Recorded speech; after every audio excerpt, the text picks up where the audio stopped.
Bom dia a todos. Sejam bem-vindos a mais um webinar da Fora Intelligence, hoje discutindo o ambiente político, as eleições do último domingo e o cenário econômico para 2020. Hoje aqui na Fora Intelligence a gente tem a presença da Joyce. A Joyce é doutora em ciência política, é a nossa cientista política aqui da Fora Intelligence, e a Joyce também é pesquisadora da Fundação Getúlio Vargas. E temos também o Bruno, né? O Bruno é figura carimbada aqui nos nossos eventos. O Bruno é mestre em economia e é o economista-chefe aqui da Fora Intelligence. Antes da gente começar, eu vou fazer uma breve introdução, e aí eu passo, né? Acho que está todo mundo ansioso para entender a nossa visão, a nossa análise sobre o quadro político, né, e as implicações que esse quadro possa ter, tanto para a governabilidade quanto para 2026, e aí a gente passa para o cenário econômico com o Bruno. Bom, a Fora Intelligence, para quem não nos conhece, a gente é uma empresa de tecnologia, né? A gente tem uma plataforma onde a gente tem dados, projeções e modelagens, né?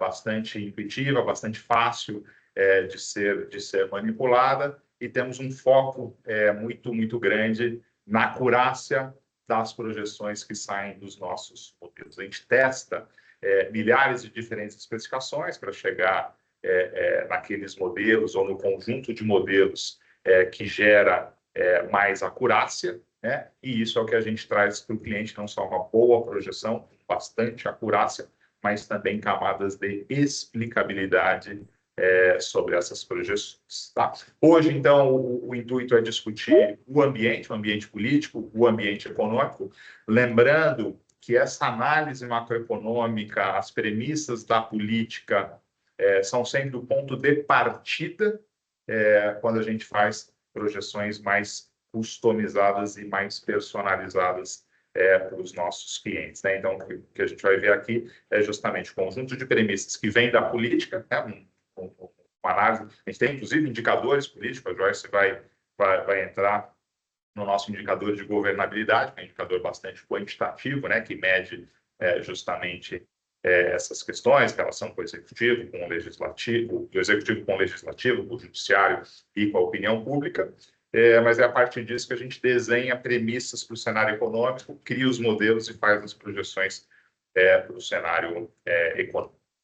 Então, eu passo a palavra para a Joyce, que vai discorrer aí alguns minutos sobre o cenário político, e depois o Lavieri segue com a apresentação da parte econômica diretamente da nossa plataforma, tá? Então, eu deixo a Joyce, eu já publico aqui a sua apresentação. Bom dia para todas e para todos. Agradeço muito o convite do Juan e do Bruno para falar um pouquinho sobre eleições municipais que aconteceram no último domingo. E a gente já tem bastante resultados importantes, né? Apesar de a gente ter esse segundo turno em 52 cidades, a maioria dos municípios brasileiros, que somam aí 5.569, já tem eleições definidas com cenários que permitem a gente fazer algumas análises para o futuro, né? Acho que vamos ir adiante, né?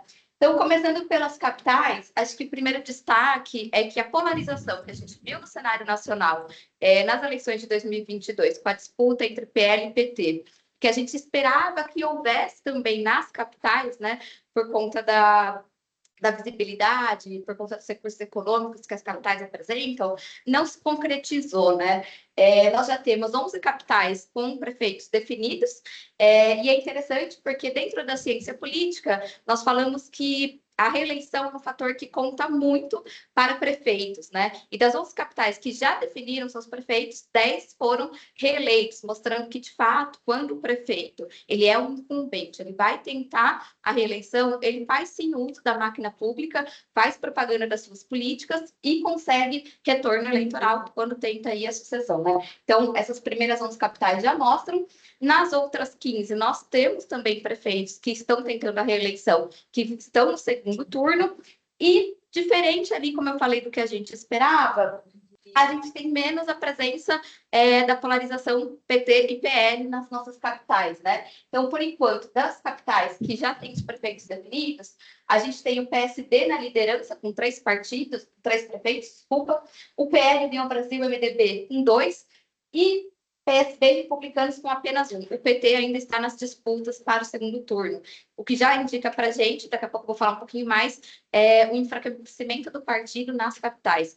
Nas últimas eleições de 2020, o desempenho foi um pouco melhor, para essas eleições a gente já vê um pouco a fraqueza do partido. No segundo turno, como eu estava falando, a gente ainda tem o PL na frente das capitais, com 9 prefeituras disputando ainda, União Brasil com 4, PT com 4, MDB 3, Podemos 2, PP 2, PSD 2, Avante, PDT, PSOL e PMB 1. Só uma análise geral, né, desse segundo turno para as eleições das capitais, a gente já vê uma força menor da esquerda, que não vai estar presente no segundo turno e, consequentemente, não vai estar presente nas capitais. E a gente tem ali um destaque para os partidos que hoje a gente fala que faz parte do centrão, ou que estão mais ligados à centro-direita e à direita no espectro ideológico de classificação dos partidos. Bom, mas vamos ao que interessa, porque é óbvio que as capitais são importantes, mas a gente tem ali os resultados para os municípios, né? Como eu estava falando para vocês, a maioria dos municípios já tem seus prefeitos definidos, somente 52 municípios aqui vão definir as eleições no dia 27. A gente tem mais de 800 municípios, né, com o PMB na frente. Tá tudo certinho aí para vocês? Tá dando para ver e ouvir? Já tá bom. O MDB também ali com uma força expressiva, mais de 800 prefeitos já eleitos, o PP, União, PL, Republicanos, PSB, PSDB, e o PT apenas com 248, né? O bacana de chamar a atenção aqui para vocês é que a gente esperava um crescimento maior do PT por conta do fundo partidário que ele recebeu. PT e PL, nas últimas eleições de 2022, conseguiram a maior quantidade de cadeiras na Câmara dos Deputados, e isso é o que define a quantidade de recursos que esses partidos vão ter para as campanhas. E nessas eleições de 2024, esses 2 partidos são os partidos que mais receberam recursos, então a expectativa era que eles tivessem um desempenho melhor, que aplicassem melhor os recursos para as campanhas. Mas não é o que a gente vê, né? Aqui do lado eu mostro o crescimento dos partidos, porque ali é o número absoluto de prefeituras que eles conquistaram, mas aqui a gente faz um comparativo com as prefeituras que eles conquistaram em 2020 e com a que eles conquistaram agora em 2024, né? A gente vê o Republicanos dobrou o número de prefeitos, né? Passou ali de 100%, e a gente vê que PSDB, que é uma força que em São Paulo perdeu muito espaço, mas não só em São Paulo, né? Na capital do estado, nos outros municípios também, né? O PSDB teve um decrescimento ali de menos 49%, e o PDT, que é uma força importante também da centro-esquerda, perdeu ali 53%.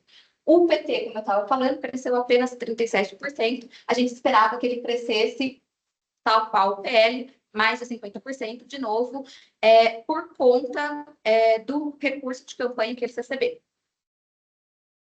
Bom, o que a gente pode analisar um pouco vendo esse cenário dos partidos que cresceram, dos partidos que conquistaram prefeituras? Tentei trazer para vocês aqui um mapa com todos os municípios brasileiros que já tiveram prefeitos definidos, né? Os que estão em cinza, marcados como NA, são que ainda são municípios que vão tentar o segundo turno, por isso não tem definição, e a classificação ideológica que nós utilizamos na ciência política, que segue critérios metodológicos, como apresentação de políticas públicas, desempenho na economia, o programa do partido, se ele é mais conservador, progressista, liberal. Então, tem toda uma metodologia que é usada para classificar, e aqui eu trouxe a classificação para vocês entre os partidos de direita, que é o azul mais escuro no mapa, os de centro-direita, que são os azuis mais claros, centro-esquerda, que é o vermelho, e nós não tivemos nenhum partido de esquerda ou extrema-esquerda, como nós falamos, que seria o caso do PSOL, o PSTU, que conseguiram, por enquanto, ganhar alguma prefeitura. O que a gente vê é que há um predomínio, como a gente já viu nos 2 últimos gráficos, da centro-direita e da direita nos municípios brasileiros, né? E o que isso indica? indica para a gente que a polarização, de novo, que a gente esperava entre PT e PL, ela foi muito mais além, ela não se concretizou, mas que, na verdade, o PL, impulsionado não só pela força do bolsonarismo, mas pelo desempenho das últimas eleições para a Câmara dos Deputados, que é mais conservadora, puxou as eleições municipais. Então, esse resultado que nós vemos dos municípios mais ligados à centro-direita e à direita é extremamente ligado com os resultados que nós tivemos para a Câmara dos Deputados em 2022, que também está mais à centro-direita e à direita do espectro ideológico. Pode ir adiante, Juan. Só para explicar para vocês um pouquinho, se a gente olhar hoje, atualmente, já com a migração partidária que aconteceu em abril, a composição atual da nossa Câmara dos Deputados marca 249 parlamentares no espectro da direita, 132 no espectro da centro-direita, apenas 13 parlamentares na esquerda e 113 na centro-esquerda. Lembrando que aqui a gente coloca os parlamentares do PT, PDT, por conta das alianças que eles fazem com os partidos de centro-esquerda, tá? Então, a gente vê que na Câmara dos Deputados nós temos a maior parte dos deputados, 74% aproximadamente, pertencentes mais à ideia da direita. E o que acontece? Os deputados federais nas eleições municipais, eles são importantes cabos dos prefeitos, ou seja, eles são importantes instrumentos para angariar votos e para puxar o apoio para prefeitos. Então, aquele reflexo do mapa em que a gente vê mais predomínio da direita e da centro-direita é um reflexo do apoio que esses prefeitos receberam dos deputados federais brasileiros. Bom, e o que a gente pode já prever para a governabilidade, né? O atual governo, tendo esse Congresso, né, com 74 parlamentares de centro-direita e de direita, já apresenta dificuldades para governar, né? A gente já está no final do segundo ano do mandato, 24 meses aproximadamente, né? Vamos atingir aí em dezembro, e a gente só teve pautas econômicas que conseguiram passar com muita dificuldade e com uma lentidão maior do que o Lula conseguiu em outros mandatos, né? Dentro do legislativo, né? Então, aqui na 4i, a gente, como o Juan mencionou no início da apresentação, a gente faz o cálculo do IGOV, e o IGOV, ele é um índice que vai tentar medir a governabilidade através de 3 dimensões, né? A primeira, através da opinião pública, com as pesquisas de aprovação presidencial. A segunda, através da dimensão do legislativo, que captura um pouco do quanto o presidente está conseguindo passar a agenda de política deles dentro do legislativo. E a terceira dimensão, com o judiciário, que é o quanto o judiciário está freando, barrando as decisões do próprio executivo. Na dimensão do índice legislativo, nós temos, se a gente olhar aqui, né, vou sair um pouquinho da telinha só para mostrar para vocês, né, mas se a gente olhar desde que o Lula assumiu, em 2023, né, o índice não consegue passar de 17%. Acho que a melhor marca que ele teve foi 21%. E se a gente olhar para o início, né, do gráfico, em 2003, né, no primeiro mandato dele, e ao longo, né, do segundo mandato, que terminou aqui em 2010, esse índice legislativo alcançava taxas maiores que 60%, o que indicava que o presidente tinha um bom relacionamento com o legislativo. As taxas atuais indicam que o presidente tem uma dificuldade de passar a sua agenda com o legislativo, e essa dificuldade é, sim, por conta do espectro ideológico estar ligado mais à direita e à centro-direita, e nós temos um presidente que está mais à esquerda, né? Então, é natural que haja uma força, né, um conflito entre forças, e que o consenso não só demore mais, mas exija acordos e um gasto maior do governo, né? Como eu coloquei aqui para vocês, né, no médio prazo, o que a gente espera com esses resultados das prefeituras, né, combinados com a atuação da nossa Câmara dos Deputados? A gente espera que, pelo menos até o final de 2026, esses parlamentares eles invistam ainda mais nos seus municípios, nos seus redutos eleitorais, dado que agora esses redutos eleitorais estão extremamente ligados ao mesmo espectro ideológico. Então, através das emendas individuais orçamentárias, que são recursos que os parlamentares, pela Constituição, podem destinar para os seus municípios, com esse crescimento da centro-direita e da direita nos municípios, a gente vai ter mais a liberação desses recursos, né? Agora, do outro lado da moeda, a gente espera que o governo, que é de centro-esquerda, procure usar as transferências diretas voluntárias, não as obrigatórias, as voluntárias, que o governo pode decidir fazer a qualquer momento, que ele procure usar esses recursos para de certa forma, beneficiar ou tentar angariar algum apoio, já projetando as eleições de 2026, nas prefeituras que estão ali ligadas à esquerda e à centro-esquerda, tá? Bom, podemos ir adiante, mas o cenário para... Agora, falando diretamente, né, do longo prazo para 2026, as eleições. O que esse resultado das eleições municipais nos indicam para as eleições presidenciais? Que a gente abriu aqui uma terceira via, né? Nós temos ali o crescimento de partidos do Centrão, de partidos como o PSD, republicanos, do próprio PL, que são partidos que estão dentro do nosso Congresso Nacional e que, de certa forma, podem tentar construir uma terceira via que saia dessa polarização PT, PL ou até então, né, Lula e Bolsonaro, né? Então, a gente abre espaço para a construção dessa terceira via, mas é óbvio que a construção dessa terceira via também depende dessas forças partidárias conseguirem se alinhar. Nas eleições municipais, a gente viu que a direita e a centro-direita conseguiram se coordenar melhor e conquistar mais prefeituras, mas a gente sabe que nós temos ali, né, 5.569 municípios, a coordenação chega a ser mais fácil, para presidente isso é mais difícil, mas, por outro lado, a esquerda, né, a centro-esquerda, sair enfraquecida, já sinaliza para a gente que nas eleições presidenciais ela vai ter mais dificuldades para conseguir apoio.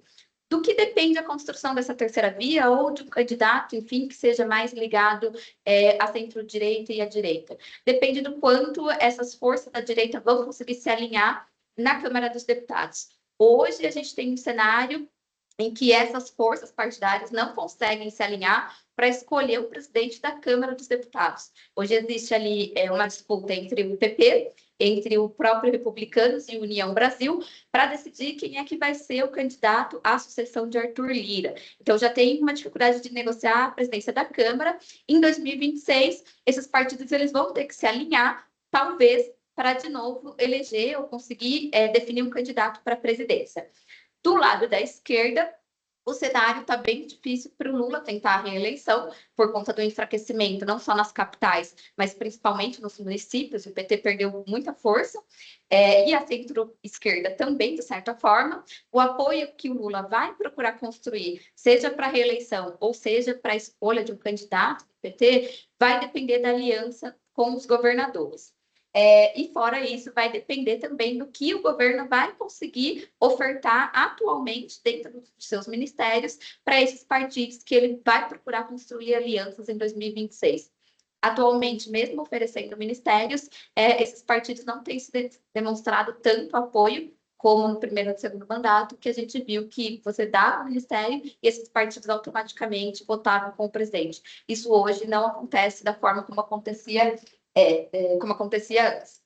E eu acho que o mais importante para a gente destacar, e já finalizando aqui um pouco a minha fala, é a gente pensar não só no presidente, mas quando a gente fala de governabilidade, a gente tem que falar de legislativo também, né? Então, por mais que o presidente de 2026 ele vá pertencer à centro-esquerda ou à direita, à centro-direita, ele vai ter que governar com o legislativo, e a tendência com os resultados que a gente viu nos municípios é que a Câmara dos Deputados de 2026 seja novamente, se não igual em termos de espectro ideológico, na composição de centro-direita e direita, ou até mais, né? Hoje, de novo, 74% dos parlamentares são desse espectro ideológico, mas as eleições municipais deste ano indicam para a gente que esse número pode aumentar. Então, o presidente de 2026, se for eleito pela esquerda, vai enfrentar ainda mais dificuldades que o Lula, e um presidente de uma terceira via mais ligada à direita ou à centro-direita teria mais facilidade para lidar com esse Congresso de 2026, que com certeza, isso a gente já pode, acho que a probabilidade de ter esse Congresso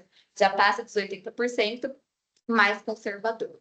Acho que é isso, gente. Depois eu fico aberta a perguntas. Obrigado, Joyce. Bom, agora acho que a ideia é fazer um pouco do vínculo, né, com o cenário econômico, né, a partir dessas informações, dessa leitura, né, de cenário político, como é que a gente chega no nosso cenário econômico, tá? A gente vai mostrar aqui a partir da nossa plataforma, tá? Então, vou trazer as nossas projeções econômicas diretamente da nossa Feature Store. E aí, relembrando, né? Dentro da nossa plataforma, a gente tem 3 principais módulos. Tá? Primeiro, a Feature Store, onde estão os dados econômicos, né? Junto com projeções, enfim, infinidade de dados, mais de 1.300 séries, né? Na verdade, 1.300 indicadores, né? A maior parte deles já com projeções. Aqui a gente tem o módulo de modelagem, né? O AI Models, que é justamente o nosso algoritmo proprietário de modelagem, tanto para modelos do tipo de séries de tempo, quanto para modelos de classificação. Tá? E aqui a gente tem o Workspaces, que é onde a gente integra, né, essas projeções feitas no módulo de modelagem, tá? Junto com, enfim, o cenário do cliente, né? Ou seja, juntando ali um portfólio de produtos, um conjunto de preços que o cliente quer acompanhar, tudo isso a gente consegue ver de forma unificada aqui no Workspaces. Tá? Mas hoje a gente vai trabalhar mais com a Feature Store, tá? E nele a gente vai mostrar as projeções. Tá? Então, dando um passinho para trás em relação até o cenário político doméstico, acho que vale a gente começar pelo cenário internacional. Né? O cenário internacional que hoje tá em mudança, né? Acho que a gente pode falar que está sendo alterado em relação ao que era, né, nos últimos meses. Então, só fazendo aqui uma pequena recapitulação, né, aqui a gente está olhando para o PIB dos Estados Unidos de 2021, com as projeções até 2026. Tá? Mas vale lembrar que lá em 2020, né, a gente teve uma queda de PIB muito grande em função da pandemia. Né? E muito da reação à pandemia foram os governos ali colocar estímulos fiscais e monetários, né, para as pessoas consumirem, para as pessoas continuarem gastando seu dinheiro e impedissem, com isso, uma queda ainda maior de PIB. Tá? Enfim, essa recuperação aconteceu em 2021, em 2022, mas a verdade é que esse excesso de estímulo se transformou ali num processo inflacionário global. Né? Aqui a gente está olhando para a inflação, para o CPI, desculpa, o CPI, que é justamente o IPCA americano. A gente viu, né, essa inflação subindo aqui para níveis muito altos, mesmo para padrões americanos. Tá? Então, a gente teve aqui o CPI batendo 9%, aqui no Brasil o IPCA bateu 10%, 12%, 11%, 12%, dependendo do mês. Tá? Mas foi, na verdade, um surto global por conta desse excesso de estímulos. Né? E como que você combate esse efeito inflacionário? É justamente com a elevação de taxa de juros. Né? Foi o que aconteceu no Brasil e nos países emergentes no primeiro momento. Tá? Nos Estados Unidos e nos países desenvolvidos com alguma defasagem. Né? Por que essa defasagem? Primeiro porque subir juros, né, nos Estados Unidos é algo muito mais... tem muito mais desdobramentos globais, né, do que simplesmente elevar a Selic. Tá? E também porque aqui no Brasil e nos países emergentes a gente tem um pouco mais de know-how com essa questão inflacionária, né? O receituário já está um pouco mais apurado. Tá? Então, enfim, lá em meados de 2022, né, o Banco Central americano começou o ciclo de alta, né, de juros, chegou aqui com o Fed Funds a cerca de 5,5%, tá? E na última reunião indicou aqui a primeira queda, né? Ou seja, é o início da flexibilização monetária. Né? Ainda não para patamares estimulativos, né? Mas é o Banco Central americano aliviando o pedal de freio. Né? Aqui a gente pode falar que a economia americana está com o freio apertado e ele vai aos poucos aliviando esse freio. O que isso significa? Né? Por conta do mercado de trabalho, para o próprio nível de atividade nos Estados Unidos não está tão saudável assim, e com a inflação já mais controlada, né, mais próximo do que seria a sua meta, né, a gente tem com isso a possibilidade de reduzir esses juros, e o que o governo tem respondido, na verdade, é a essa pequena alta, né, não sei se está dando para ver, essa alta na taxa de desemprego nos últimos meses. Né? O patamar em si ainda é bem baixo, tá?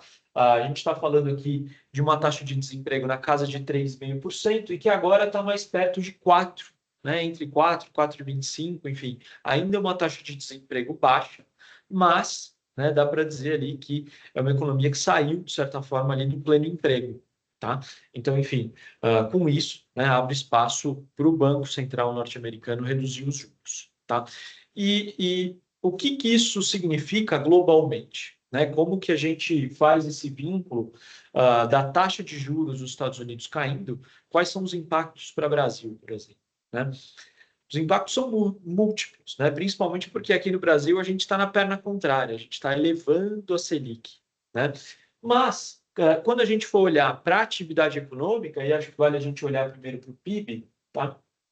Eu volto a falar nessas questões desse vínculo, né, com o cenário externo, quando a gente tiver lá mais para o final para falar de taxa de juros doméstica, tá?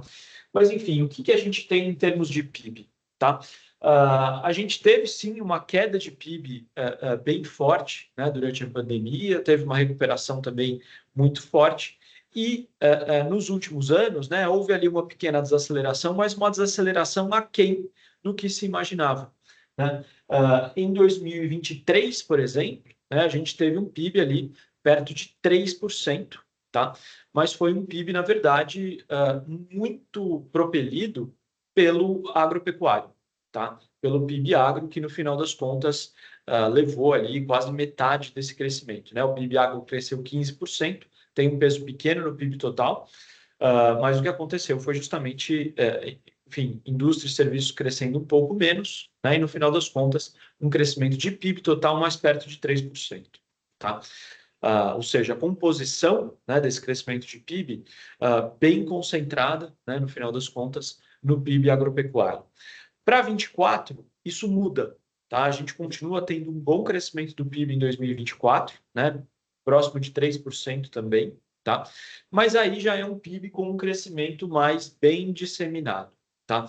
Verdade é que o PIB agro recua um pouco esse ano, né? Na verdade, da safra extraordinária do ano passado, se o número se repetisse, seria o raio caindo 2 vezes no mesmo lugar, mas enfim, a queda, né, que a gente espera para o PIB agro esse ano, ela é nada menos do que um pequeno recuo frente a uma base extraordinária, né? Mas a boa notícia está no bom desempenho, né, de indústria e serviços, né, que são os principais componentes ali pela ótica da oferta, né, e que este ano crescem em bom ritmo, tá? E a grande pergunta é, o que acontece em 25 e 26? Né? Por que a gente está vendo uma desaceleração? Tá? Enfim, para 2025, a gente vê um crescimento de PIB mais perto de 2%, né? Para 2026 também algo nessa casa. Mas a grande verdade é que indústria, serviços e mesmo o agro vão crescer ali num ritmo um pouco mais lento. Tá? O principal fator para esse menor crescimento do PIB em 2025 é o menor crescimento da renda e do mercado de trabalho. Tá? Então, se em 2024, né, muito desse bom crescimento de indústria e serviços é puxado pelo consumo das famílias, né, é puxado ali por um movimento de renda, que, por sua vez, é reflexo do mercado de trabalho muito saudável, em 2025 esse cenário perde um pouco de força. Tá?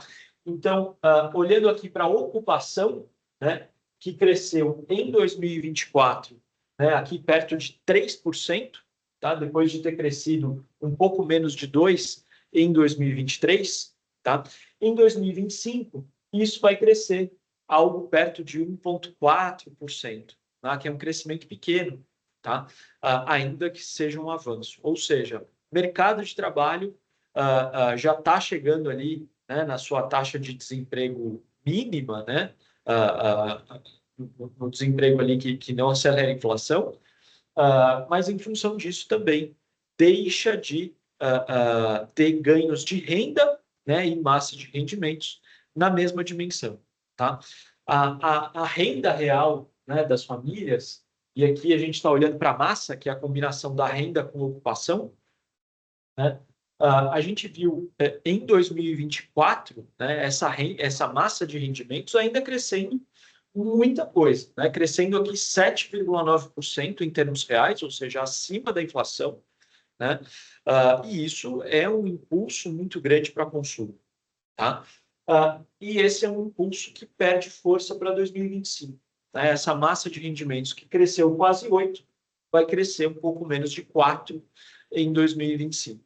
Tá? Ainda é uma boa notícia, tá, pessoal? Acho que vale deixar esse recado claro, que ainda estamos falando de um cenário positivo e de um cenário de crescimento. A questão é que a velocidade de crescimento é menor em 25 do que está sendo, né, em 2024. Tá? A reboque, né, desse movimento de renda, a gente tem também um movimento no crédito.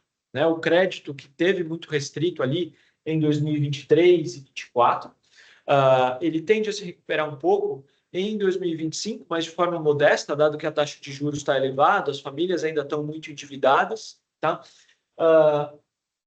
O saldo, né, de crédito cresceu muito durante a pandemia e agora anda mais ou menos de lado, tá? A gente está olhando aqui para o crédito pessoa jurídica, mas mesmo quando a gente olha para a pessoa física, a figura não é muito diferente, tá? A gente está falando de um crédito que anda de lado, tanto porque a oferta de crédito está restritiva, ou seja, os bancos estão receosos de emprestar ali no momento de incerteza, quanto do lado da demanda, né, as famílias ali já muito endividadas tomando menos crédito. Tá? E aqui a gente puxa já para a inflação, né, para o IPCA. O que a gente está vendo para o IPCA? Né? Para este ano, a gente está projetando o IPCA ao final do ano a 4,2%. Né? Então, a gente teve ali alguns choques, né, recentemente, principalmente ali de bandeira tarifária, enfim, alguns fatores que tendem a puxar essa inflação mais perto para o teto, né, da banda da meta de inflação, né? Lembrando que o centro da meta é 3%, a banda de 1,5 para cima, para mais ou para menos, né, leva até 4,5%. Esse ano, com 4,2%, a gente vai estar, na verdade, bem perto do limite superior. Tá? Para 2025, a gente projeta essa inflação cedendo um pouco para 3,8%. Tá? Por que cede um pouco? Cede um pouco justamente porque o Banco Central já começou a subir juros, tá? É um movimento que tende a ser lento, né? Um movimento ali que tende a ser bem conservador, mas, né, tende a afetar um pouco a inflação, ainda que não leve a inflação ao centro da meta até 2025. Tá? E o que a gente projeta para a Selic? Tá? A gente projeta mais algumas altas de 0,25. Então, este ano, né, a Selic deve encerrar a 11,25. Tá? Então, mais duas altas de 25 este ano. E aí, no ano que vem, mais 3 altas, né, encerrando o ciclo, se eu não me engano, a 11,75. Tá? Isso. E aí, a partir de então, né, já no segundo semestre de 2025, o Banco Central avalia se existe a possibilidade de continuar com o processo de flexibilização monetária, né, ou seja, de redução da Selic, e aí sim a gente deve ir para patamares mais baixos da Selic, mas só em 2026, 2027, enfim. Por que a Selic não cai mais rápido? Né? O principal fator para a Selic não cair mais rápido é justamente a política fiscal. Tá? E aqui na política fiscal a gente tem um grande problema, né? É um problema que, por mais que esteja ali sinalizado, que o governo entenda, em parte, a gravidade dessa situação, é um problema que ainda não está equacionado. Tá? A gente tem um problema, né, de receitas e despesas, né? O resultado primário, né, brasileiro ele é negativo, ele é um déficit primário, e é esse o que leva, né, a um problema de endividamento bastante preocupante. Tá? A gente viu que a dívida bruta, né, do governo com relação ao PIB chegou a bater patamares muito altos durante a pandemia, né, mas foi algo temporário. Depois disso, a inflação, né, e a própria atividade econômica ajudaram, né, a reduzir um pouco esse nível, mas a verdade é que a gente continua numa trajetória crescente e preocupante. Tá? Por mais que o governo sinalize, né, que pretende levar as contas públicas ao equilíbrio, né, voltar a superávit primário, a questão é o prazo disso. Né? Quanto mais ele demora, mais essa dívida está crescendo, e quanto mais ela cresce, mais difícil é conter o seu crescimento, né? Até por conta dos juros do outro lado, né? Então, essa incerteza fiscal, né, refletida nessa trajetória de dívida pública é um dos fatores que impede a Selic de cair mais rapidamente, né? De permitir ao Banco Central, né, reduzir a Selic nesse contexto, tá?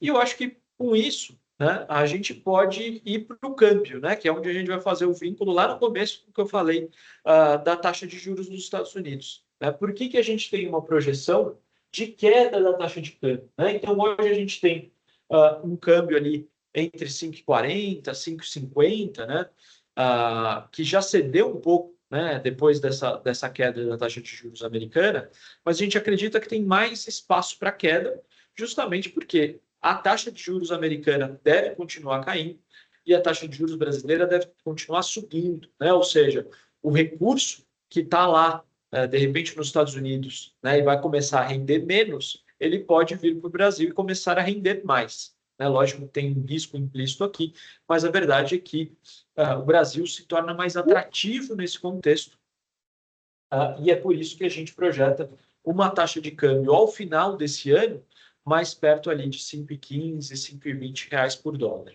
Tá? E isso, em termos reais, ainda é uma taxa de câmbio muito depreciada. Tá? Quando a gente tira a inflação, né, tanto do real quanto do dólar, né, e compara ali o poder de compra ao longo do tempo, a gente está falando de um câmbio compatível com o que a gente tinha em 2004, tá? Que é há muito tempo atrás. As instituições brasileiras não eram tão sólidas, né? Ainda que a gente tenha problemas fiscais, problemas políticos, né?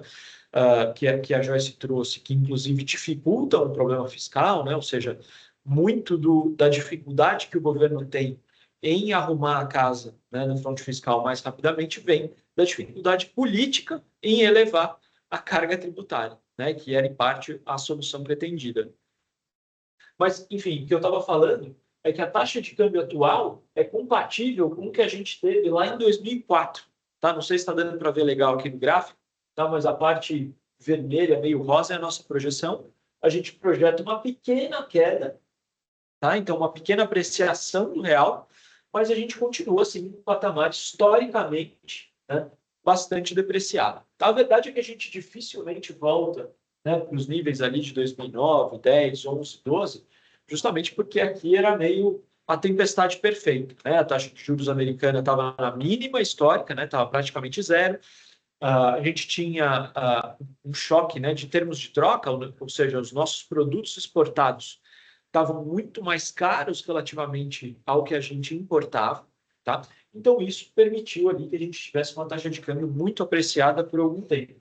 Mas a verdade é que hoje a gente tem algo um pouco depreciado, né, para o que a gente tem em termos de situação fiscal e situação de atividade econômica como um todo. Né? E aí a grande pergunta, olhando aqui no horizonte um pouco mais longo, né, o que a gente pode esperar, dado, né, que em 2026 a gente tem novas eleições, né, então em 2027 a gente pode ter uma nova mudança ali de governo, de condução, né, de política econômica, e isso, lógico, fica em aberto. A gente tem projeções para horizontes mais longos, tá? Então a gente projeta a continuidade desse movimento de queda da taxa de câmbio a longo prazo, ou seja, ajuste fiscal sendo feito, né, ainda que lentamente, tá? Mas a gente tem também cenários otimista e pessimista para ponderar, né, justamente por conta dessa incerteza que vem não só do cenário político, né, mas principalmente em função da política econômica que pode se apresentar. Bom, pessoal, acho que era isso. É isso, obrigado, Bruno. Obrigado, Joyce, pela apresentação. Agora a gente abre aí para o pessoal poder fazer perguntas. Tem no chat, enfim, vocês podem fazer perguntas. E a gente está aqui disponível aí para respondê-los. Tá? Só fazendo uma recapitulação aqui do que a Joyce disse, do que o Bruno colocou, né? Uma eleição muito caracterizada aí por uma força da direita, da centro-direita, né? Predomínio aí naquele mapa que a Joyce coloca, né? Que é bem característico do que a gente teve no último domingo, né? Muito reflexo do que a gente tem na Câmara dos Deputados, e o que traz, né, uma dificuldade para a esquerda, obviamente, nas eleições de 2026, e uma força do Centrão, mas sem um candidato ainda definido. Pode jogar mais para a esquerda, pode jogar mais para a direita, ou pode, inclusive, trazer um candidato próprio aí dentro desse conjunto aí de partidos que não chega a acordos, né? No econômico, o Bruno trouxe bem a questão da desaceleração da atividade esperada, né? 3 anos ali crescendo na casa dos 3%, por diferentes motivos, e para o ano que vem a gente está projetando uma desaceleração. Está certo que os economistas têm projetado, né, todos os anos um crescimento mais perto de 2%, e ele tem vindo mais perto de 3%, mas vale destacar essa perda de força de mercado de trabalho para o ano que vem, né? Tanto na questão relacionada à geração de emprego, quanto na questão relacionada ao crescimento da renda, né? Então, quando a gente olha a questão da massa de rendimentos e da força do consumo, em paralelo com o aperto monetário, que dificulta um pouquinho essa expansão do crédito, um consumo mais fraco e um PIB mais fraco. Isso sem entrar no mérito de outras questões que a gente tem debatido internamente, que os economistas têm debatido, que é o vazamento de consumo, por exemplo, para o problema que tem se criado com as bets, né, com as apostas, sobretudo esportivas, mas não só esportivas, né, que tem drenado dentro do PIB. Isso provavelmente vai aparecer em consumo das famílias, mas isso tira, né, ou pode tirar do consumo do varejo tradicional a sua dinâmica por uma mudança, né, da onde esse dinheiro está sendo efetivamente gasto, né?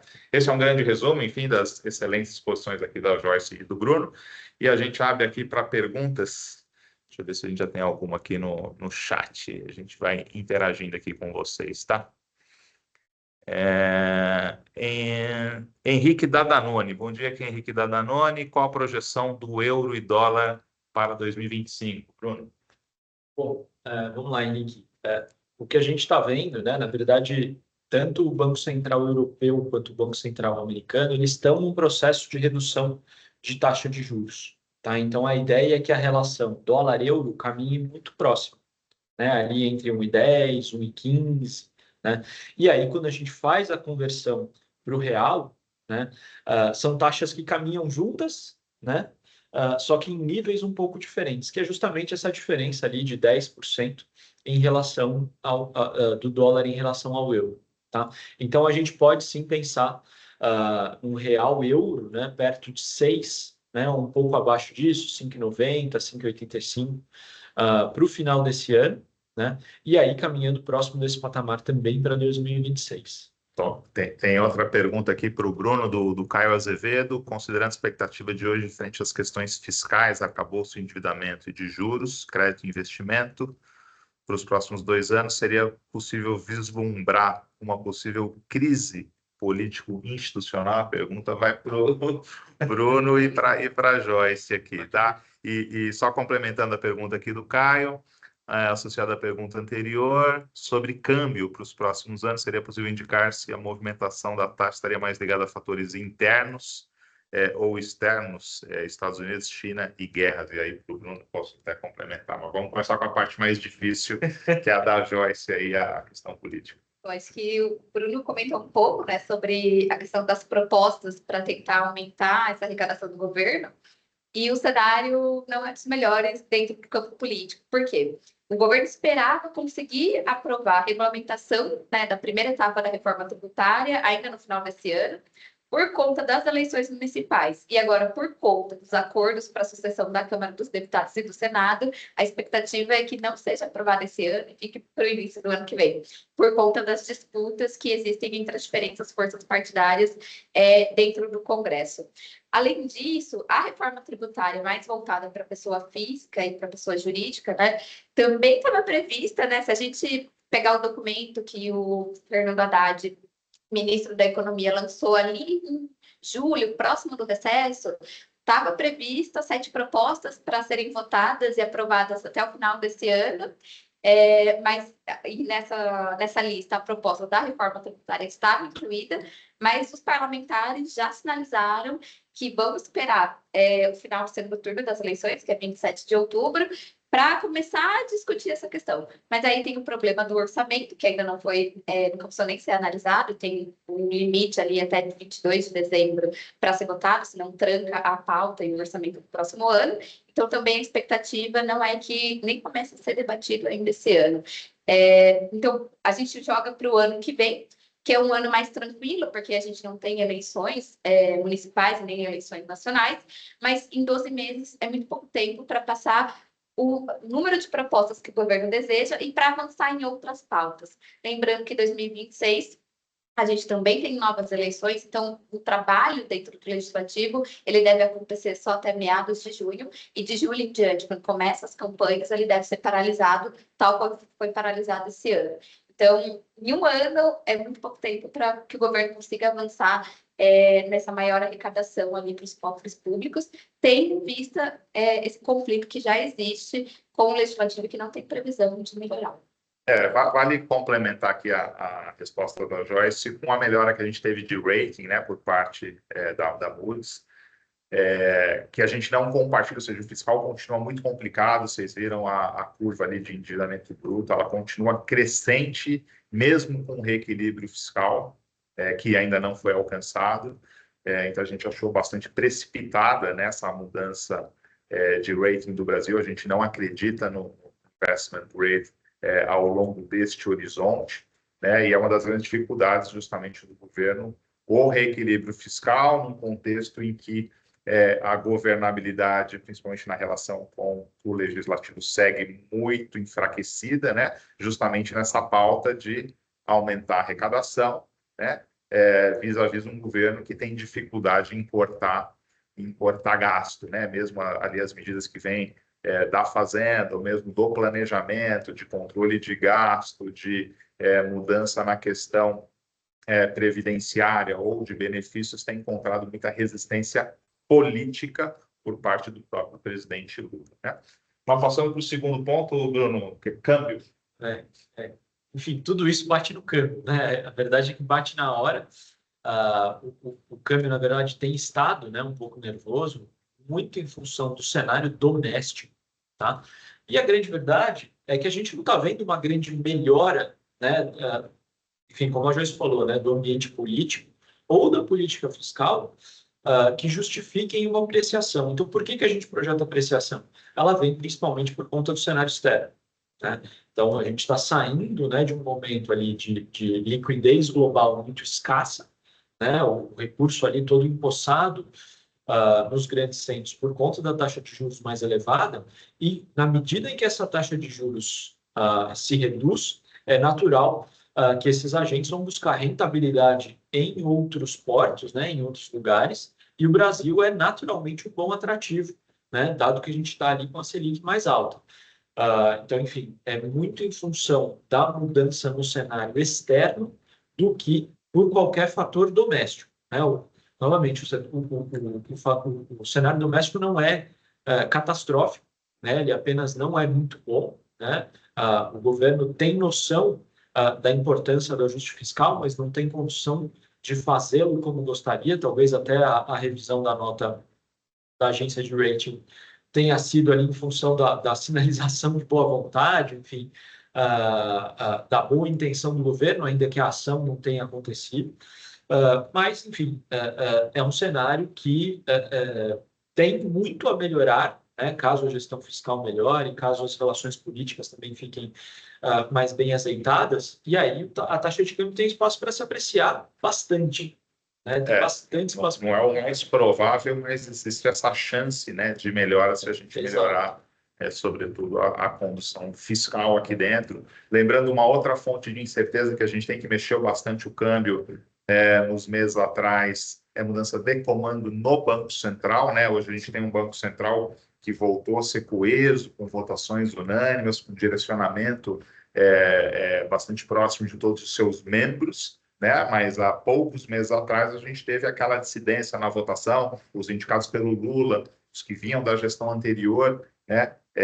E agora, em janeiro, a gente tem essa mudança de comando no Banco Central, troca do presidente mais 2 diretores, né? Então, o Banco Central, a própria condução da política monetária também requer bastante monitoramento, porque ela tem um potencial bastante de criar mais volatilidade à taxa de câmbio, se a política monetária não continuar sendo conduzida como tem sido nos últimos meses, né? Focando aí a convergência da inflação ao centro da meta, tá? Não só para dentro da banda, mas ao centro da meta.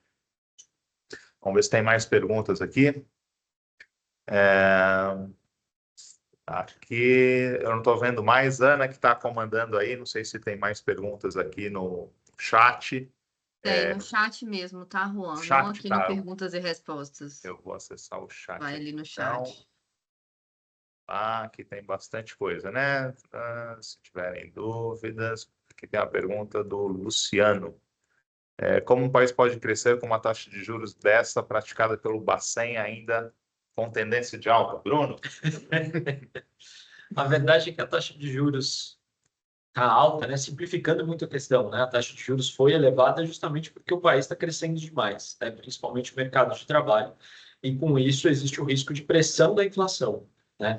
Não à toa, as expectativas de inflação, não só para este ano, mas também para o ano que vem, estão muito acima do centro da meta, né? E é nesse sentido que o Banco Central tem que agir para frear um pouco o mercado de trabalho e a atividade econômica de uma forma geral, para trazer essas expectativas de inflação para baixo. Então, na prática, né, o que o Banco Central faz com a elevação da taxa de juros é trocar um pouco de crescimento a curto prazo, né, então menor crescimento a curto prazo, para tentar fazer com que o médio e o longo prazo sejam mais saudáveis. Tá? Então, essa é a lógica, né, por trás da ação do Banco Central, que é, na verdade, a lógica da política monetária globalmente. E a importância, só complementando o que o Bruno colocou, a importância da gente ter uma política fiscal e uma política monetária que caminham juntas, né, com os mesmos objetivos. Porque grande parte da piora fiscal que a gente teve e da piora de comunicação do Banco Central que a gente teve acabou se refletindo em alta das expectativas de inflação. O problema do Brasil não é nem uma inflação corrente que está um pouquinho acima da meta, mas é uma expectativa de inflação que se descolou dos objetivos da política monetária do Banco Central, né, de trazer essa inflação para 3. E o remédio, que é amargo, para conduzir essa questão, é de fato o aumento. A gente vê esse aumento como um aumento temporário e não muito extenso, tanto em magnitude, né, quanto a sua extensão temporal. Mas para que isso se confirme, a gente tem que ter uma certa volta das expectativas de inflação, de novo, que se deterioraram com a questão fiscal e que se deterioraram com os problemas de comunicação do Banco Central. E aí já tem uma pergunta nessa linha, que é a do Richard, que é justamente essa mudança do Banco Central, de comando do Banco Central, e quais impactos isso pode trazer, tá? Enfim, a gente já falou um pouco sobre isso, mas é algo delicado, é algo que o mercado vai estar olhando na lupa com muita, muita atenção, né? De novo, hoje a gente tem uma comunicação bastante coesa entre os integrantes, entre o próprio Galípolo, que vai assumir a presidência do Banco Central a partir de janeiro, mas não quer dizer que a partir de janeiro essa comunicação continua desta forma, né, e que a visão do Banco Central não pode ir sendo moldada para um outro lado. A gente acredita num Banco Central que vai continuar perseguindo o centro, mas talvez, o centro da meta, mas talvez não com a intensidade e a convicção da equipe atual e do presidente Campos Neto, presidente atual da instituição. Até por isso que a gente tem inflações para 2026, 2025 e 2026 mais próximas de 4 do que de 3, contexto em que o juro é reduzido. Tá? Então, assim, a gente vê dentro do Banco Central uma estratégia em termos de reduzir os juros, mesmo uma inflação que não convergiu ao centro da meta. Isso pode, obviamente, trazer consequências ao câmbio, um câmbio que não aprecia tanto, etc. Tá? Outra pergunta aqui, talvez mais para o Bruno. Bruno, visão para commodities minerais, você tem alguma posição?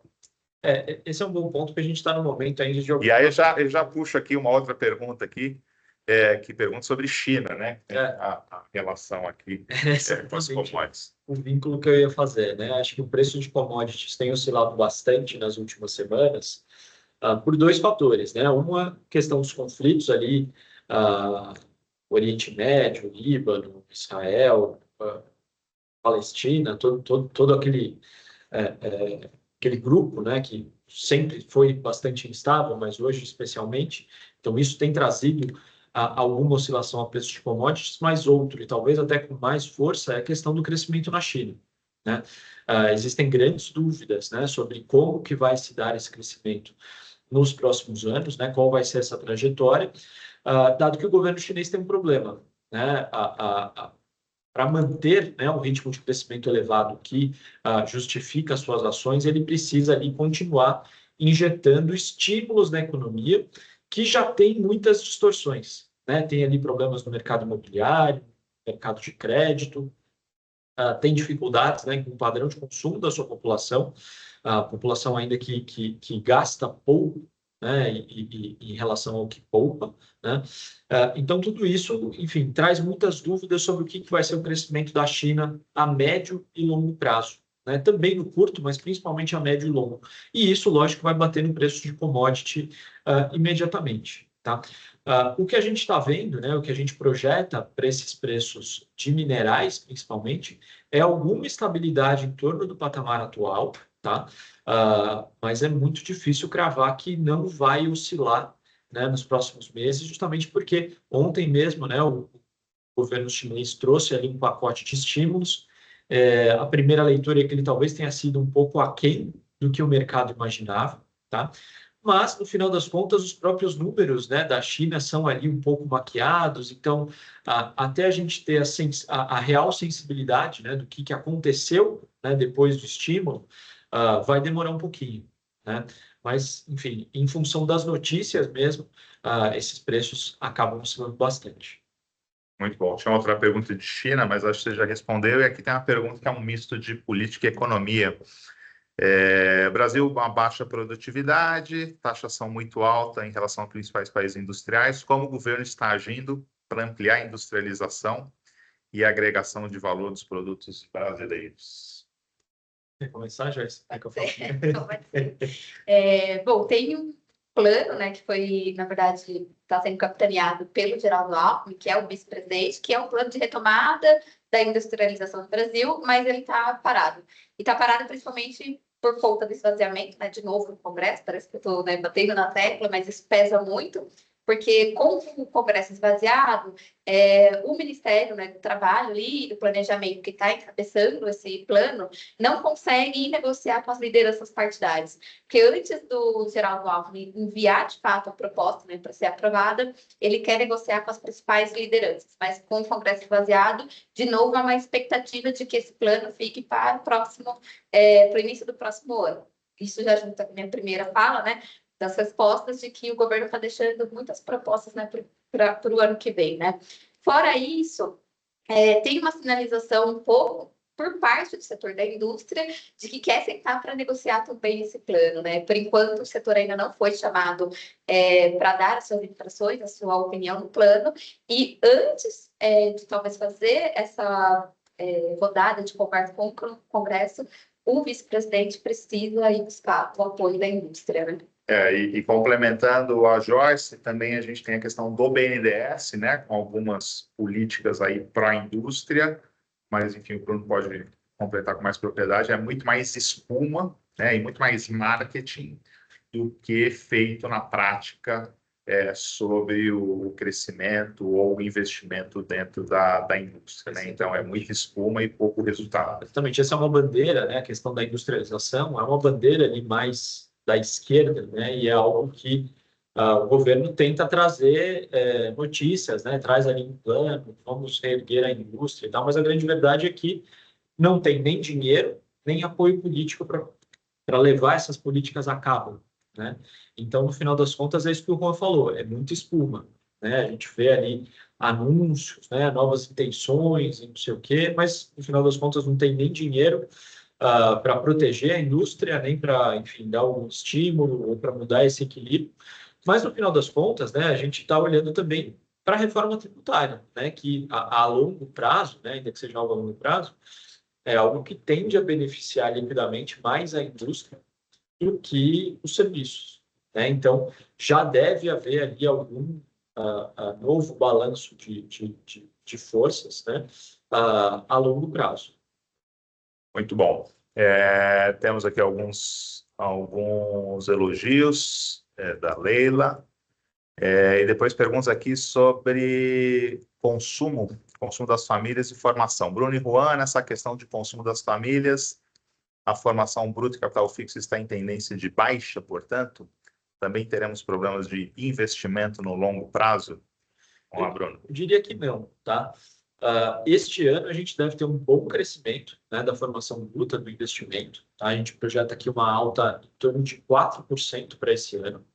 Mas a grande verdade é que em cima de uma base de comparação deprimida, né? A formação bruta caiu no ano passado, muito em função da Selic alta, né, na média, e na média a Selic está mais baixa esse ano do que no ano passado, então isso estimula o investimento. Para o ano que vem, a gente vê um novo crescimento da formação bruta, mas um crescimento mais discreto, ali, mais perto de 2%, tá? Isso porque, de um lado, né, a gente tem ainda uma Selic na média elevada, tá?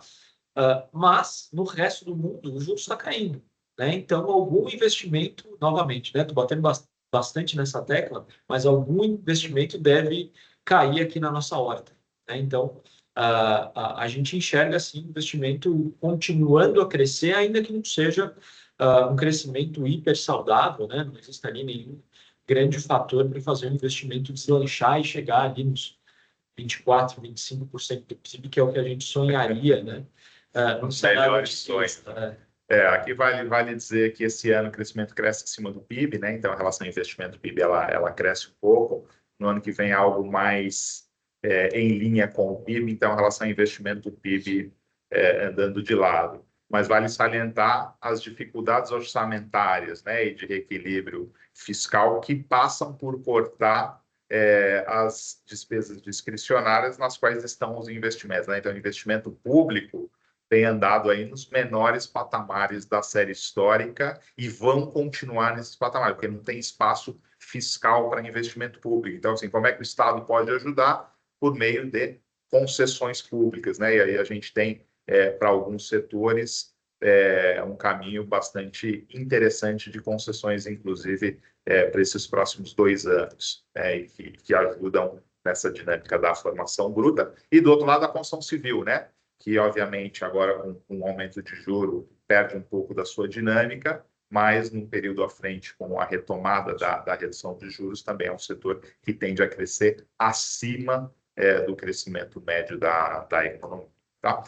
E aí temos outra pergunta aqui relacionada ao mercado de trabalho. Vou passar para o Lavieri, mas eu posso complementar. Não parece incorreto ter uma taxa de desemprego tão baixa, não me parece incorreto ter uma taxa de desemprego tão baixa num país com tanta miséria, com a maioria da população pobre, sem poder ir às compras e necessidades básicas. Não seria o trabalho um caminho para o crescimento das famílias em termos econômicos? Pronto. Sim, né? Eu acho que vale a gente separar um pouco os conceitos, tá? O que a gente fala que é ali a taxa de desemprego de equilíbrio, tá? A gente estima que essa taxa de desemprego esteja em torno de 6,5%. Ao longo prazo. A longo prazo. É mais ou menos o patamar que a gente tem hoje, tá? Mas, enfim, a longo prazo, na ausência de reformas, né, e reformas tanto trabalhistas, enfim, outras reformas estruturais, podem permitir uma queda da taxa de desemprego, né, para níveis menores, sem que isso signifique um sobreaquecimento, né, da atividade econômica e, por isso, uma pressão de demanda em cima da inflação. Tá?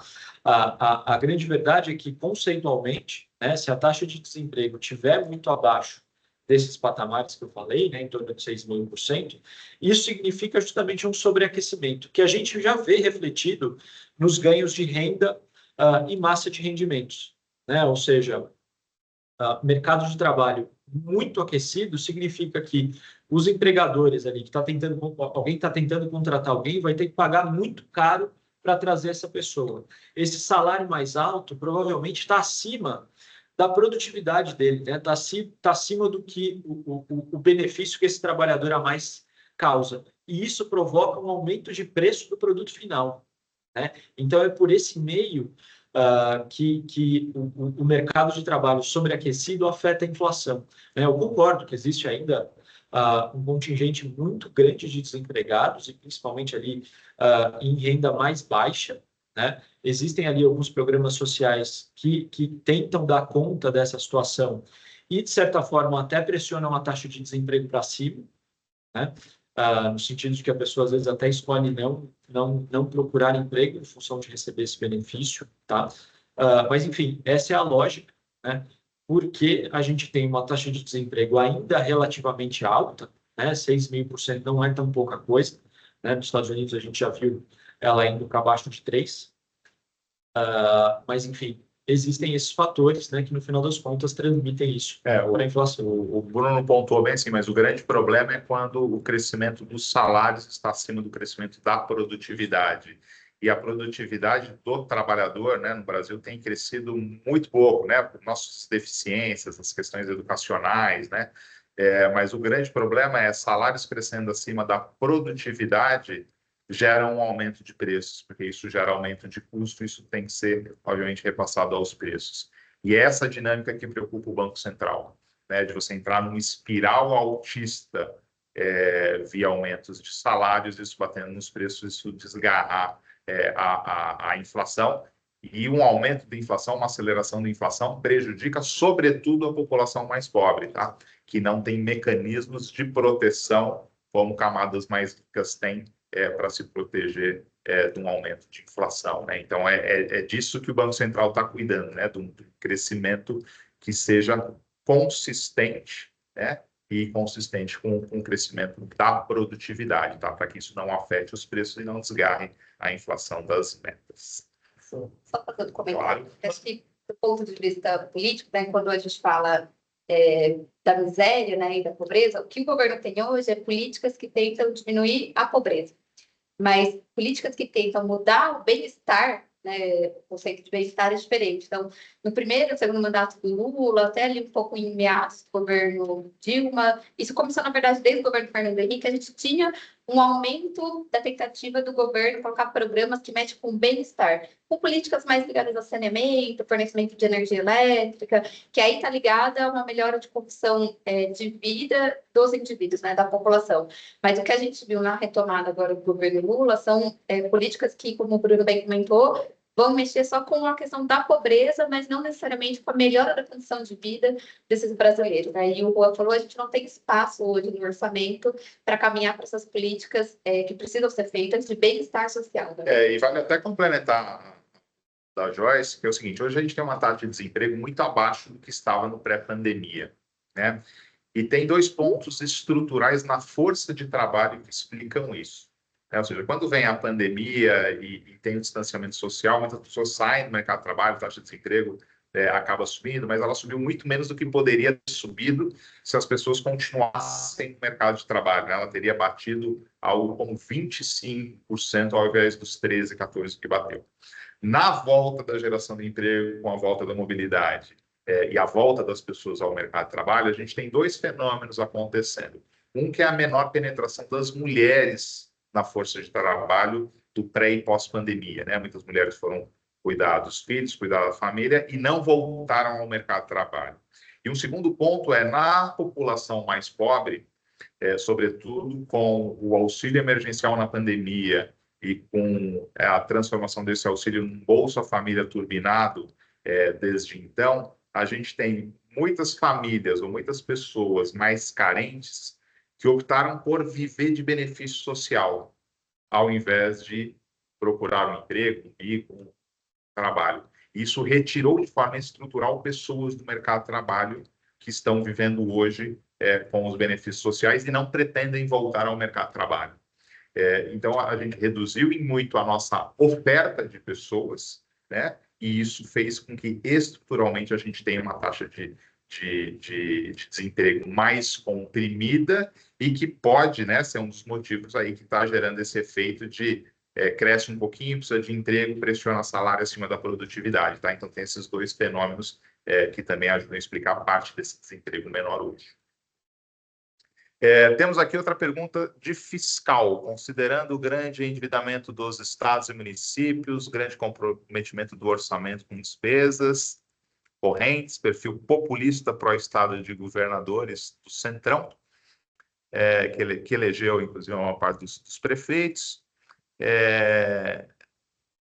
Aqui acho que a pergunta... Aqui, há esperança de se ter melhoria nas economias das cidades e do país? Qual indicador podemos usar para avaliar o consumo? Acho que é uma mistura aqui.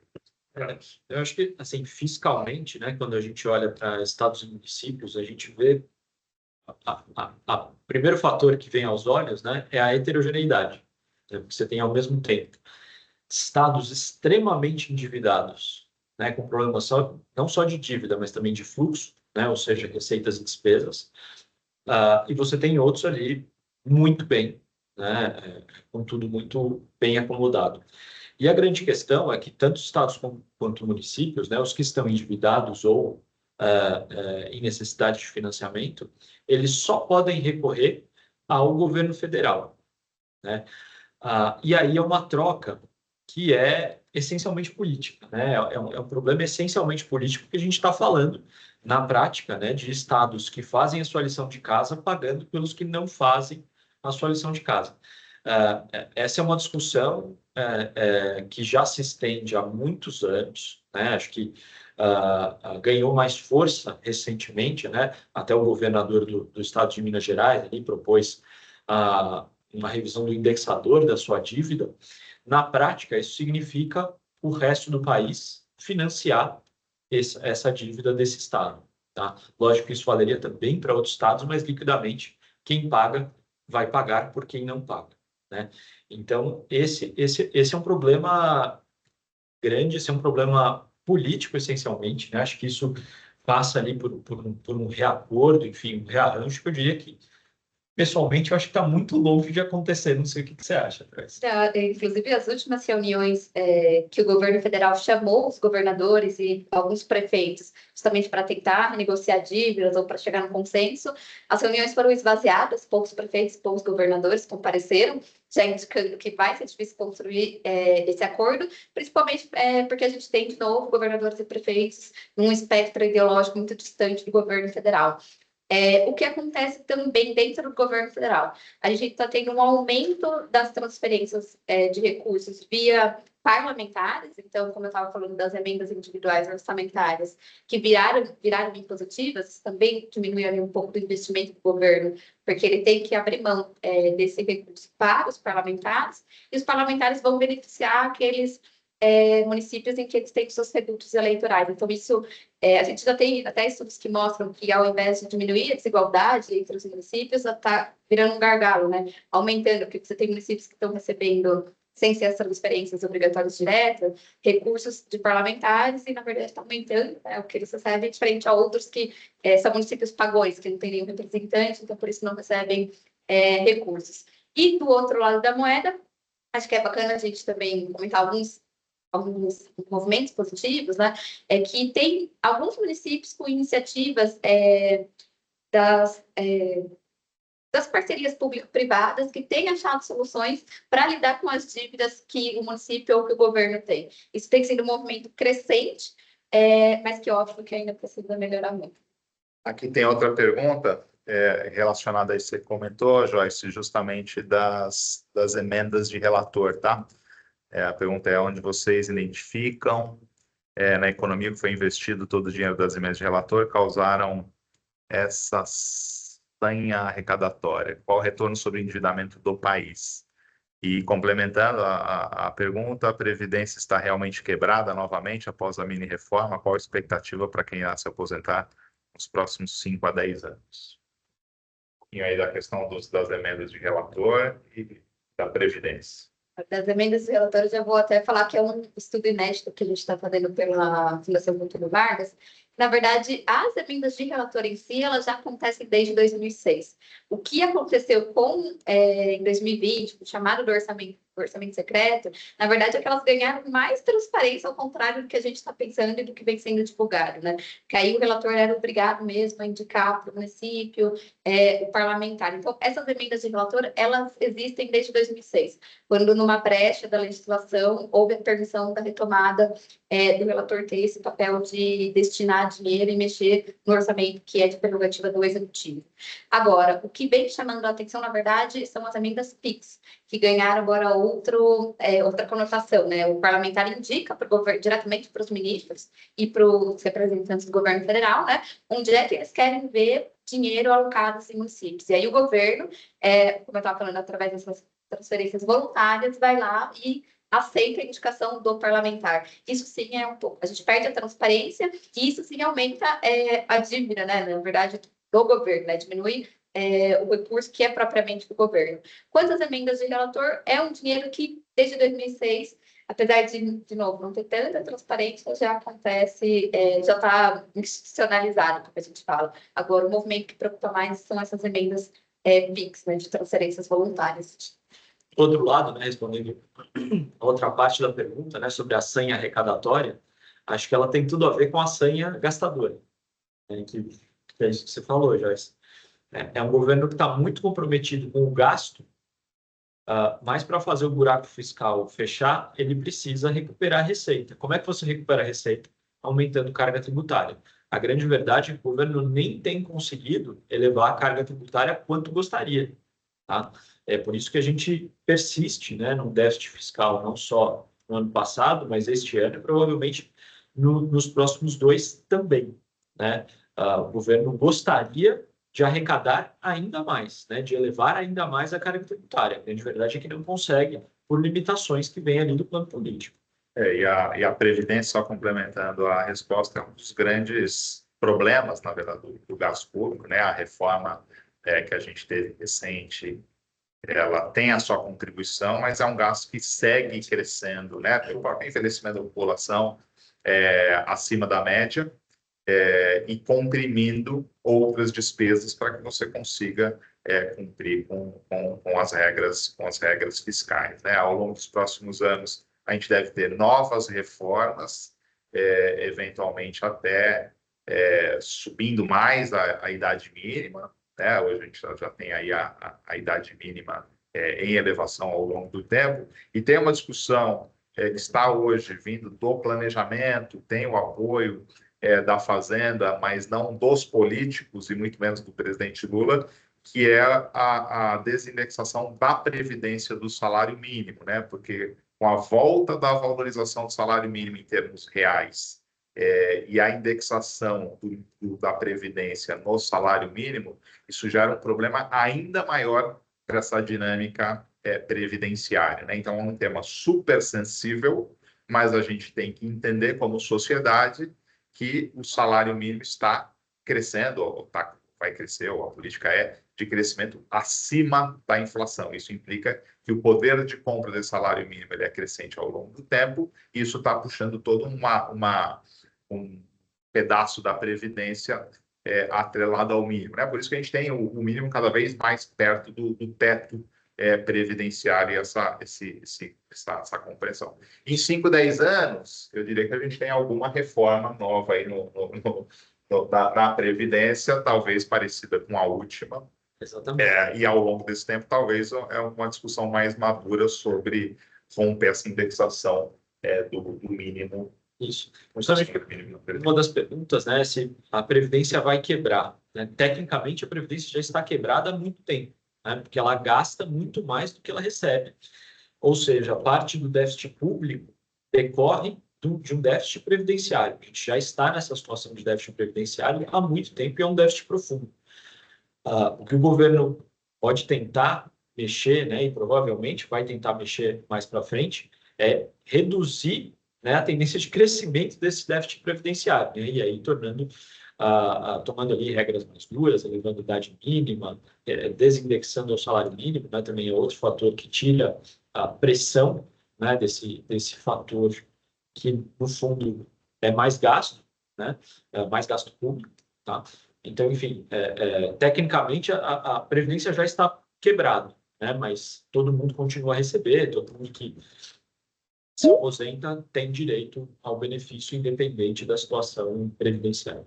Muito bem. Temos uma pergunta aqui sobre as bets e o vazamento de consumo relacionado às bets e qual que é o impacto que a gente pode ter a curto e médio prazo, tá? Aqui, posso responder, Bruno? Vale salientar que teve um erro bastante grande da mídia e do jornalismo e de muitos economistas e cientistas políticos em cima do dado que o Banco Central divulgou relativo às transferências no mês de agosto, que é um volume muito, muito elevado, 20 bilhões transferidos das famílias às bets, né? Sendo 3 bilhões de reais por famílias e pessoas que recebem o Bolsa Família, né? Se a gente extrapolar isso numa média simples, né, multiplicando por 12, a gente tem aí 240 bi de transferência.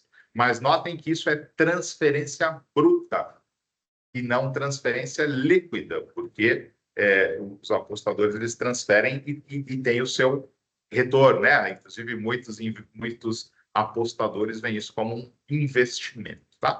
Isso está na nota de rodapé do documento do Banco Central, muita gente não lê nota de rodapé, dizendo que 85% volta às famílias. E o que importa aqui em termos de vazamento é o gasto líquido.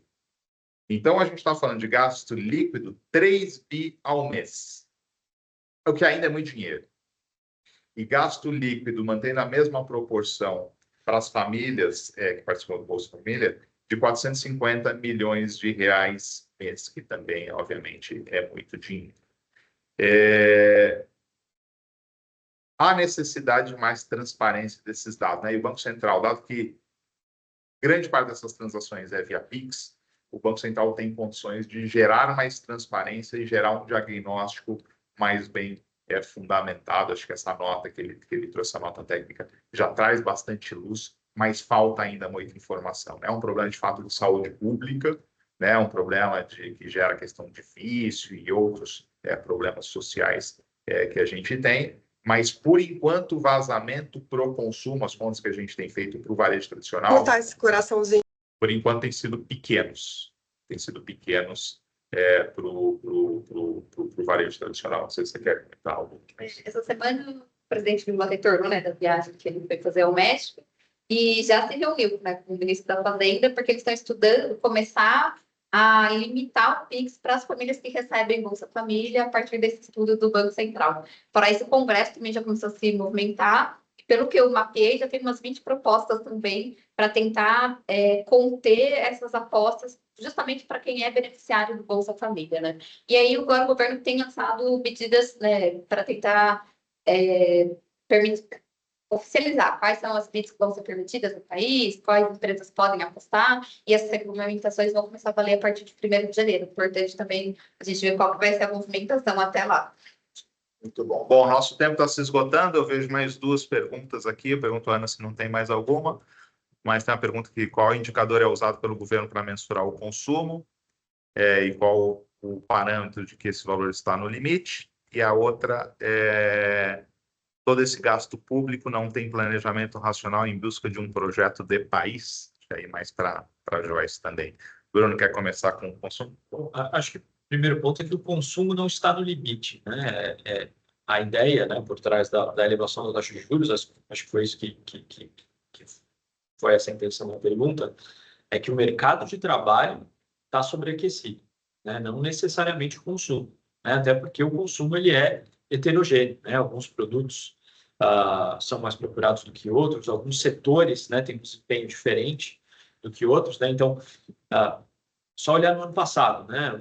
Bens duráveis no ano passado sofreram bastante. Ainda que a renda estivesse crescendo, o crédito, né, estava muito escasso, né? Ou seja, produtos ali, né, valor unitário mais alto, sofreram bastante. Esse ano melhora um pouco, né? Mas também os bens não duráveis crescendo bastante. Mas, enfim, tudo isso para dizer que o consumo não está no limite, né? Acho que não é esse o fator principal por trás da elevação de taxa de juros do Banco Central, não sei se você concorda, Rô, mas eu acho que está mais ligado ao mercado de trabalho e à pressão em cima dos salários, né, que esse mercado sobreaquecido traz, principalmente via custos, né? Então seria ali talvez do lado da oferta esse fator, mas enfim, consumo de fato. E hoje também essa questão do aumento do juro, né, dessa política monetária mais contracionista, relacionando a um desancoramento das expectativas de inflação em relação às metas, né? Isso tem a ver com a condição fiscal, né, uma mudança dentro do novo arcabouço e antes do seu primeiro ano de vida, tá? As incertezas em relação à condução de política monetária com aquela votação dividida que a gente teve, aquilo puxou as expectativas de inflação, tá? Então teve esses problemas que se refletiram nas expectativas de inflação, que subiram e pouco cederam desde então, tá? Então assim, não é que existe um limite para consumo. Obviamente, a gente ainda tem um nível de consumo médio no Brasil muito, muito baixo, né? Mas parte disso está relacionada também à baixa produtividade média do trabalhador brasileiro em comparação, por exemplo, com o trabalhador americano, né? Então, assim, o nosso nível de produtividade média é muito baixo, o que faz com que o nosso patamar de consumo também seja bastante baixo. Joyce? Sobre o planejamento, né, do governo, ele existe, é que ele fica muito nos bastidores, né? Então, o que a gente vê a retomada dos ministérios com uma equipe de burocratas e técnicos altamente capacitados, né? Se a gente pega a relação de quem está ocupando os dados, né? A gente vê que são profissionais mais técnicos que têm menos ligação com vínculos políticos do que os ministros. A gente vê planos sendo feitos, mas o problema está, sobretudo, nos cofres públicos, né? A gente não tem condição de colocar esses planos em prática por conta da falta de dinheiro que o país tem para investir, né? Hoje a gente tem o governo tentando manter as despesas correntes, são as despesas com programas e políticas que já existem, que você não pode tirar de circulação, e você tem pouco espaço do investimento, que é ali a verba permitida, para o governo poder, de fato, investir em novas políticas, em novos planos. Mas como o Juan mencionou, até eu podia ter trazido esses dados que eu vi, mas ele está na taxa ali de 1,3%, os valores mais baixos desde os últimos 20 anos. Né? Se a gente retomar de novo desde o governo do Fernando Henrique, essas taxas chegavam a 4%. O Lula assumiu com uma taxa muito boa, né, em 2003, o que permitiu o funcionamento de novos programas, mas agora, infelizmente, a taxa é muito pequena. Então, a gente vai ver esses planos ficando, infelizmente, dentro da gaveta. E muitas vezes, assim, o projeto de poder, né, e a eleição a cada 2 anos, ou a cada 4 ali para governo federal e Congresso, faz com que esses ciclos sejam mais curtos e focados na eleição, naquilo que dá voto, né? Então, isso perde, por exemplo, o apelo, uma política educacional de longo prazo, que aí sim vai ter efeitos grande produtividade, mas que é algo que vai ser colhido depois de décadas e não de 4 em 4 anos, né? Então, isso acaba conflitando, como o orçamento ele é escasso, né? E você puxa o cobertor para um lado, destampa um lado, então no fundo, as escolhas também estão muito relacionadas a esse ciclo eleitoral, né? Bom, pessoal, a gente já estourou o tempo, eu sei que tem mais perguntas, tem aqui no chat, a gente vai responder essas perguntas depois no chat para vocês, tá? O nosso tempo acabou. Então, a gente cumprindo aqui o horário encerra. Enfim, agradeço a participação de todos. Acho que teve bastante interação, bastante pergunta, é isso que a gente quer. A gente fica à disposição também para outras questões que não foram colocadas. Enfim, vocês estão com acesso ao chat, podem fazer as perguntas, a gente vai tratar de responder todas. E ficamos também à disposição, quem quiser conhecer mais a fundo a plataforma, os relatórios, as análises políticas, as projeções econômicas, a gente fica à disposição. Entrem em contato com a gente, vocês acham os contatos facilmente no site da For Intelligence, forintelligence.ai. Tá bom? Um abraço a todos e até o próximo evento. Obrigado. Tchau, tchau.